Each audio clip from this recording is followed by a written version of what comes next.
Madam మీద ఏమవుతుందని చాలా రోజుల తర్వాత వస్తే చూసారా బెండకాయ చెట్టు. మీరు ఎప్పుడైనా బెండకాయలు ఇప్పుడిప్పుడే స్టార్ట్ అవుతున్నాయి పూయడం, ఇంకా పూయలేదు, పూస్తాయి. మా నిమ్మ చెట్టు వెరీ ఫేమస్. ఎన్ని నిమ్మకాయలు ఉన్నాయి చూడండి, మొత్తం అన్ని నిమ్మకాయలు ఫుల్. ఇంకా చాలా నిమ్మకాయలు రాలిపోయాయి చిన్న చిన్నగా. మేము ఈ మధ్యనే స్లాబ్ వేస్తున్నాం, అవి కిందకి మీదకి చెట్టు మార్చడం, మొత్తం నిమ్మకాయలన్నీ రాలిపోయి ఇంకా చాలా నిమ్మకాయలు ఉన్నాయి. ఇది సపోటా చెట్టు.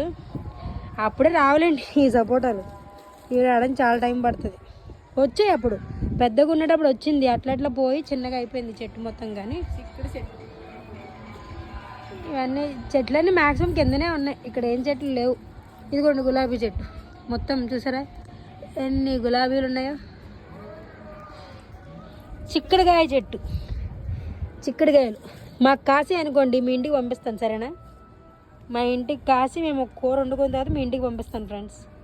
Bye bye, see you soon, Tata.